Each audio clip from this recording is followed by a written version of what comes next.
제가 병해충에 대해서 설명을 드리려고 그렇게 하고요. 우리 고추 농사에 오는 병들은 크게 우리 이렇게 세 가지 그룹으로 나눌 수가 있어요. 곰팡이, 바이러스, 세균에 의해서 오는 병. 그러면 바이러스에는 또 다양한 종류의 바이러스들이 있어요. 고추에 오는 바이러스는 한 60가지, 70가지 정도 돼요. 그런데 우리나라에서 많이 발생하는 것은 한 5-6가지 정도 된다. 이렇게 보시면 되고, 그 다음에 곰팡이에 오는 병은 지상부에 오는 병이 있고 뿌리에 오는 병이 있어요. 지상부에 오는 병의 대표적인 게 탄저병이에요. 흰가루병. 그 다음에 뿌리에 오는 병이 역병이라든지 흰비단병 같은 그런 토양에 있는 병이에요. 그런 곰팡이병이 있고, 그 다음에 바이러스 이야기를 했었고, 그 다음에 세균에 의해서 오는 병이 있어요. 세균도 마찬가지. 잎사귀에 오는 반점세균병 같은 이런 병이 있고, 뿌리에 오는 청고병 같은 이런 병이 있습니다. 그래, 이런 것들에 대해서 왜 병이 발생되는가 라고 하는 것을 알아야 제대로 방제도 되고 예방이 되는 거예요. 우리 대부분의 사장님들은 병에 대해서 설명을 하면 야, 그 뭐 복잡한 거 상관이 없고 어떤 약을 뿌려야 돼, 약 이름만 가르쳐라 라고 이야기를 하는데, 너무너무 중요한 것은 약은 매년 바뀝니다. 그리고 우리 동네 그 약이 없을 수도 많고요. 그래서 원리를 알아야 제대로 대응이 가능하다. 그래서 그것들에 대해서 하나하나 설명을 드려가려고 합니다. 너무나 잘 아시는 대로 병이 올라 그러면은 첫 번째는 그 병이 좋아하는 이런 식물이 있어야 돼요. 두 번째는 병을 일으키는 병원균이 있어야 되는 겁니다. 세 번째는 이 두 가지만 있어도 병은 안 와요. 환경이 안 맞으면. 거기에 맞는 환경이 주어져야 되는 거지. 그래서 우리 곰팡이병들은 주로 습도가 높을 때, 온도가 적당히 높을 때 많이 오는 거예요. 바이러스라고 하는 것은 바이러스에 걸린 식물체가 옆에 있어도 누군가가 옮겨주지 않으면 옮겨가지를 못해요. 탄저병이라든지 흰가루병 같은 것들은 비바람이 치면 옮겨갑니다, 옆으로. 그래서 내가 아무리 탄저병 약을 잘 뿌려놔도 옆집에 잘 못 만나가지고 옆집 밭에 탄저병이 걸린 게 있으면 우리 밭에 계속 날아오는 거예요. 방제가 안 돼요. 근데 바이러스라고 하는 것은 바람에 의해서 날아가지 않아요. 누군가가 옮겨줘야 돼요. 그게 벌레들이. 진딧물하고 총체벌레가 바이러스에 걸린 데 가서 빨아먹으면 입에 들어가서 그게 또 다른 데 가서 이리 찌르면 그때 옮겨가는 거예요, 바이러스는. 토양 속에 있는 병들은 주로 물을 따라서 이동을 해가요. 그래서 역병이 많이 왔고 청고병이 많이 왔던 밭이 밑에 있다면 문제가 안 돼요. 그럼 위에 집 밭에서 그게 걸렸다. 그러면 비 올 때 다 우리 밭으로 내려와서 우리 밭을 오염을 시켜서 문제를 일으킬 수가 있습니다. 그래서 병이 걸리려 그러면 일단은 병이 좋아하는 식물체가 있어야 되고, 그 병을 일으키는 병원균이 있어야 되고, 세 번째는 환경이 맞아줘야 돼요. 이 세 가지가 한 개라도 맞지 않으면 병은 안 옵니다. 우리나라 탄저병, 여름에 가물면 탄저병 전혀 문제 안 돼요. 섭해야 된다는 거죠. 아무리 탄저병원균이 많이 날아다녀도 거의 문제가 안 됩니다. 그래서 비가림 하우스 재배만 해도 탄저병은 90% 예방이 돼요. 그것은 비 때문에, 습해 때문에 나오기 때문에. 그래서 병이 많이 발생하려 그러면 이 삼각형이 균형이 맞아야 오게 된다. 병을 예방하는 제일 좋은 방법은 병원균이 없거나 환경이 안 맞거나 이 기주식물이 없거나 라고 하는 방법으로 예방을 할 수 있다라고 생각하시면 되고요. 우리 농촌진흥청에 인터넷에 들어가면 이렇게 국가농작물 병해충 관리 시스템이라고 하는 게 있어요. 여기에 가면 병해충에 대한 정보를 얻을 수가 있습니다. 저게 들어가면 사진이 되어 있기 때문에 이게 무슨 병인지 어떻게 예방을 해야 되는 건지 하는 것들에 대한 정보를 얻을 수가 있고요. 제일 먼저 우리 탄저병부터 설명을 드리려고 그래요. 탄저병은 우리 사장님들 잘 아시는 대로 뭐 홍고추, 풋고추 할 것 없이 우리나라 노지에 제일 문제가 되는 병 중에 하나입니다. 그래서 뭐 피망한테도 오고 청양고추에도 오고 파프리카에도 오고 이렇게 해서 고추를 문제를 일으키게 되고요. 탄저병은 지금 현재는 우리 고추밭이 이렇게 되어 있는 밭이 많이 있을 거예요. 그러면 저기에서 이제 월동을 해요. 대부분 우리나라는 너무나 감사하게도 겨울이 있어서 대부분의 병해충은 다 죽습니다. 얼어서. 그런데 저렇게 방치를 해놓으면 이게 이불이 된다 아닌가요? 잎사귀들이나 열매 이것들이 땅에 묻혀 있으면, 두껍게 덮여 있으면. 그래서 안 죽는다 이거예요. 안 죽고 있다가 내년 봄이 되면 열매가 갔다가 이제 이런 식으로, 이게 병원균입니다. 이것들이 날아가는 거예요. 날아가다가 이 고추 열매에 닿으면은 상처가 난 데가 있으면 바로 뚫고 들어가고, 상처가 없어도 이 탄저병은 자기 스스로 조직을 녹이는 능력이 있는 거예요. 그래서 무서워요. 보통 곰팡이들은 상처가 없으면 잘 뚫고 들어가지 못해요. 기공, 숨구멍을 통해서 들어가는데 이 탄저병원균은 자기가 조직을 녹이면서 들어간다. 그래서 계속 돌다가 겨울이 되면 또다시 이게 땅 속에 있다가 내년 봄에 발병이 되고 있죠. 그래서 이렇게 되면 내년 봄에 탄저병이 많이 나올 가능성이 많아요. 그래서 겨울에 가능하다면 긁어 모아서 좀 태우거나 그 다음에 묻어버리거나 이렇게 해야 돼요. 그런데 지금은 태우지도 못한다는 거예요. 그게 제일 문제인데, 어쨌든 간에 저것들을 잘 모아가지고 썩혀서 거름으로 만들어주면 대부분의 죽을 수 있습니다. 그래서 영양고추연구소에서 아까 그 고추밭에 가서 열매를 주워다가 조사를 해보니까 대부분이 살아있더라는 열매 안에.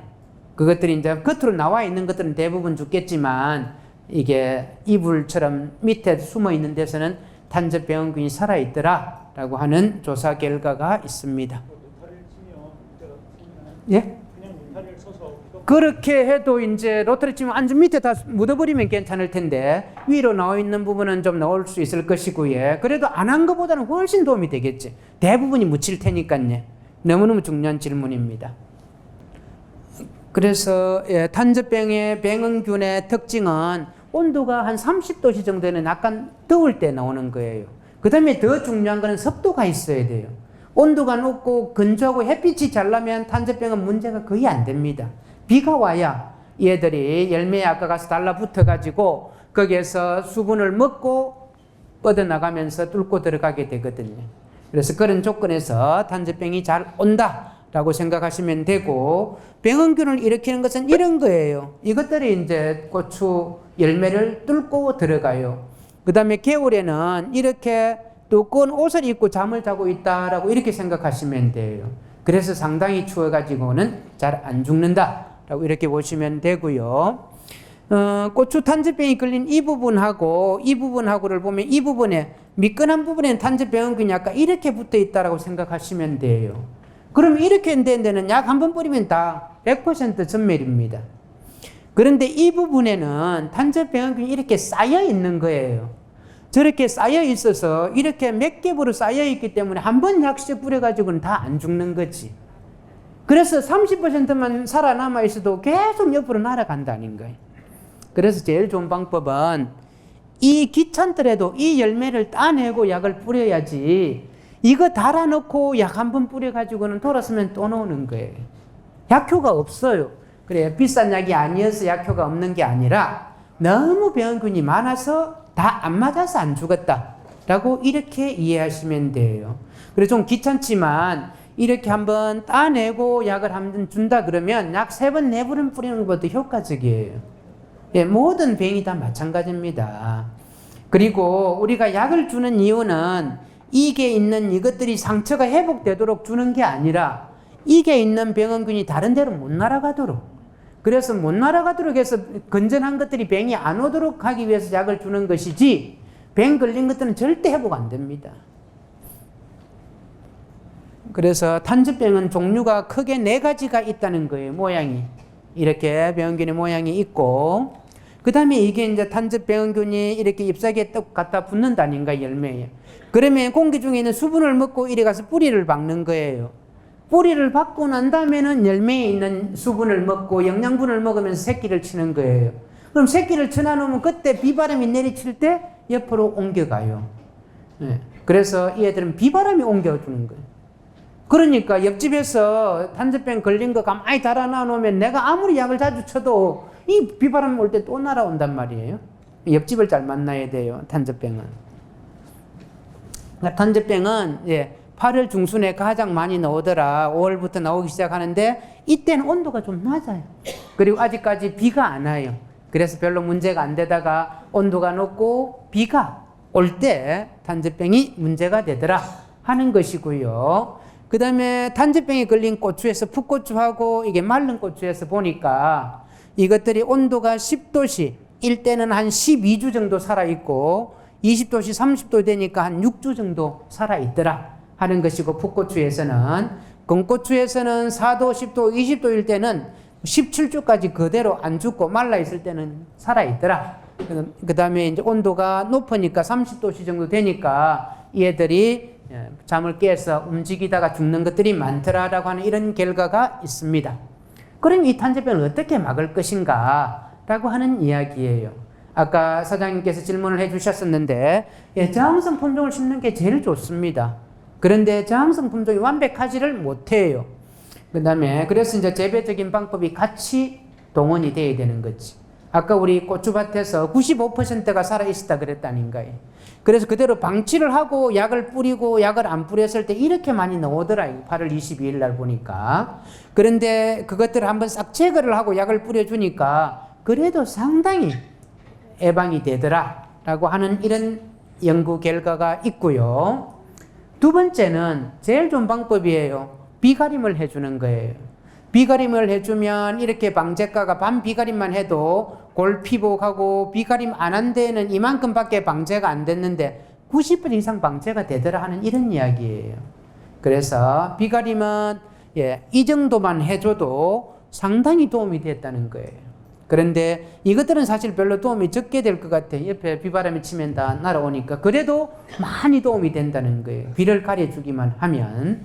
재배적인 방법으로는 우리 사장님들이 연세가 드셔가지고 초기 투자가 힘들지만, 제가 생각하는 것은 300평 농사 짓는 거, 노지 하시는 것보다도 저렇게 하우스를, 지붕만 씌워서 하우스를 하면 100평만 해도 같은 수량이 나올 수 있어요. 비가림하면 3배 정도 수량은 나옵니다. 탄저병 걱정 없습니다. 그리고 탄저병들이 겨울에는 이런 풀들에서도 탄저병이 옮겨 붙어 있다가 날아온다는 거예요. 그래서 고추밭 주변에 저런 잡초들도 잘 제거를 해줘야 된다라고 하는 것이고, 거기에 붙어 있는, 이게 있는 탄저병들이 고추에 직접 감염을 시켜보니까 감염이 잘 되더라라고 하는 그런 이야기입니다. 그리고 이제 우리가 다 이렇게 된 것들은 탄저병처럼 보이는데 실질적으로는 탄저병이 아니고 다른 병원균이더라 라고 하는 것도 우리가 연구가 된 결과가 있습니다. 그 다음에 이제 이건 약을 뿌리는 방법이에요. 약을 언제 뿌려야 되느냐, 비 오기 전에 뿌려야 되느냐, 비가 오고 난 다음에 뿌려야 되느냐 라고 하는 질문인데, 실험을 해보니까 연속적으로 비 오기 전에 뿌린 것들이 비 오고 나서 뿌린 것보다는 좀 더 예방 효과가 있더라라고 하는 그런 이야기예요.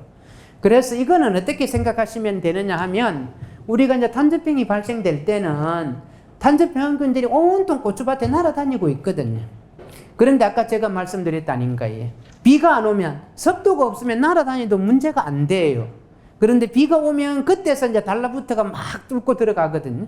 비 오기 전에 한번 약을 뿌려주면 뚫고 들어가기 전에 많이 죽을 거예요.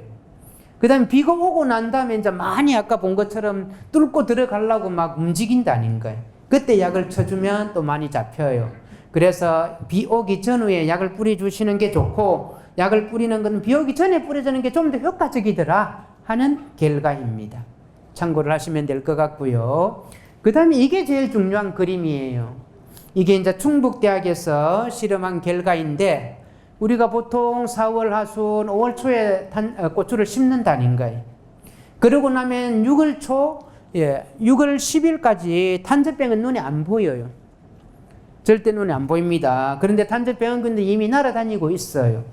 그래서 그때 어떤 농가는 농약을 안 뿌리고, 이때 6월 10일경에 한 달 후에, 심어놓고 한 달 후에 탄저병이 아직 안 보이지만 농약을 한번 뿌린 농가, 그 다음에 또 20일 있다가 6월 29일에 한 번 더 뿌렸어요. 이때까지도 거의 탄저병은 눈에 안 보입니다.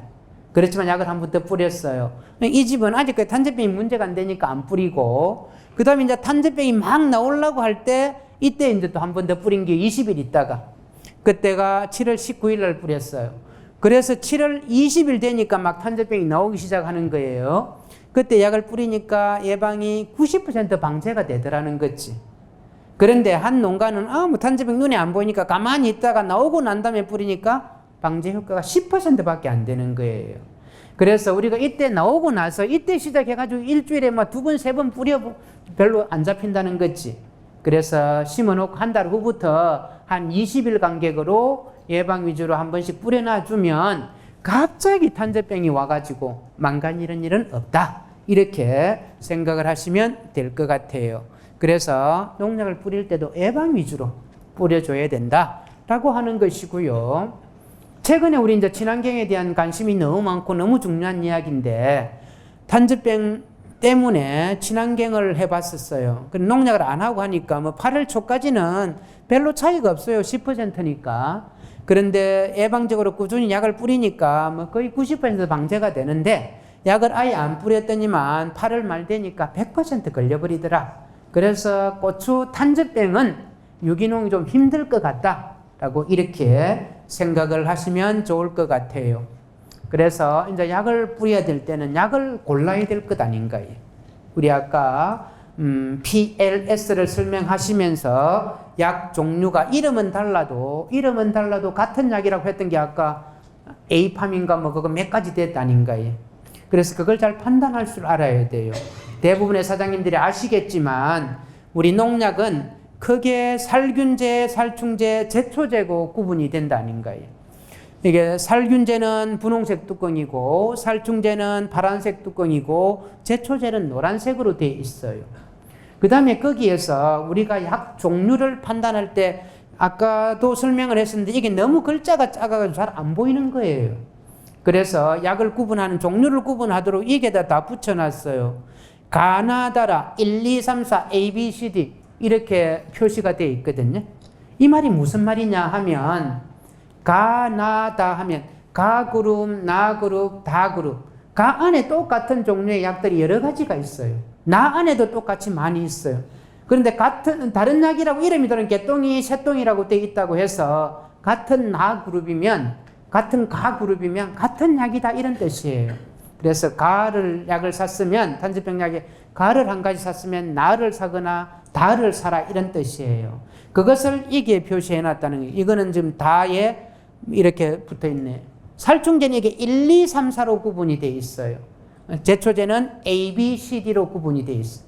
그래서 그 그룹을 보고 약 종류를 선택하셔야 된다라고 이렇게 이해를 하시면 될 것 같고요. 약에 대해서는 이게 농약 사용 지침서가 다 아까 설명한 대로 얼마의 농도로 언제까지 몇 번 정도 뿌릴 수 있다라고 기준은 정해져 있습니다. 농약은 크게 우리 예방제가 있고 치료제가 있다라고 이렇게 설명을 해요. 예방제라고 하는 것은 병이 발생되기 전에 미리 뿌려놔놓은 병이 달라와가지고 못 달라붙도록 하는 거예요. 그래서 아까 우리 탄저병이 심하기 전에는 예방제 위주의 약을 사서 뿌리면 되고 탄저병이 나오기 시작했을 때는 춘추가 되는 치료제를 뿌려야 된다라고 이렇게 생각하셔야 될 것 같아요. 약은 그렇게 선택하시면 되고 아까 탄저병 저항성 품종에 대해서 궁금해 했었는데 탄저병 저항성 품종을 만들기 위해서 30년 걸렸다 그랬지 않나요? 그래서 우리나라에서 키우고 있는 이런 고추들은 다 감수성이에요. 아까 바카툼이라고 하는 이게 탄저병에 안 걸리는 게 있다 했다고 그랬잖아요. 근데 이 두 개를 결혼을 시키면 이게 꽃이 피기는 하는데 종자가 안 달리는 거예요. 아까 개하고 고양이 정도로 거리가 멀어요. 같은 고추이지만. 그래서 종자가 안 달려서 이것들을 계속 백크로스라고 그래요. 다시 엄마하고 결혼을 시키고 해서 이렇게 탄저병 저항성 품종을 만들었습니다. 그래서 지금부터 한 5년 전쯤에 이제 이런 품종들이 나온 거예요. AR 탄자가 붙은 게 탄저병의 저항성 품종들이에요. AR이라고 하는 것은 영어로 탄저병이란 뜻이에요. Anthracnose Resistance. 탄저병 저항성. 그래, AR, 탄저병 저항성. 탄자가 붙은 게 또 탄저병 저항성 품종이고요. 칼라탄이라고 되는 것은 칼라병, 그러니까 바이러스 칼라병하고 탄저병하고 복합 저항성이다. 라고 이렇게 자기네들 회사 나름대로 이름을 붙여놓은 거예요. 대충 이름을 보면 저게 어떤 종류인가는 알 수 있어요. 그렇지만 그건 회사에서 붙였기 때문에 100% 우리가 신뢰는 판단은 우리 사장님들이 해 주셔야 돼요. 이렇게 탄저병 저항성 품종들이 많이 나와 있습니다. 이런 품종들이 있다라고 예, 이름을 탄저병 저항성은 탄자가 붙어 있거나 AR이라고 붙어 있으면 탄저병 저항성 품종이다. 탄저병 저항성 품종의 역사를 보면 지금으로부터 한 15년, 20년쯤에 PR이라고 하는 역병 저항성 품종들이 나왔어요. 토양병인 역병 저항성 품종이 나와서 그 당시에 종자값이 보통 종자가 한 2, 3만 원 했었는데 한 5만 원으로 확 뛰었거든요. 지금부터 한 10년, 7, 8년 전쯤에 탄저병 저항성 품종이 나오면서 5만 원짜리가 10만 원, 15만 원 이렇게 뛰었어요, 종자값이. 그래서 그런 탄저병 저항성 품종이 있는데 그래서 15만 원짜리 탄저병 종자를 샀으니까 나는 탄저병 걱정 끝? 절대 그렇지 않다라고 하는 거예요. 그래서 일반 품종, 탄저병의 저항성이 아닌 품종하고 탄저병 저항성 품종들을 한번 비교 실험을 해봤더니만 안 걸리는 게 아니라 일반 품종이 이만큼 40, 50% 걸리면 저항성 품종은 한 25%, 그래서 한 30% 정도 덜 걸리더라. 그래서 약을 한 3분의 1 정도 줄일 수 있다라고 이 정도로 이해하시면 돼요. 비싼 탄저병 종자를 썼지만은 옆집에 탄저병 걸린 거 있으면 우리 밭에 분명히 오게 됩니다. 그래서 예방 위주로 약은 제때 뿌려주셔야만 탄저병에서 피해서 제대로 농사를 할 수가 있어요. 탄저병에 대해서 설명을 했었어요. 혹시 질문이 있으실까요?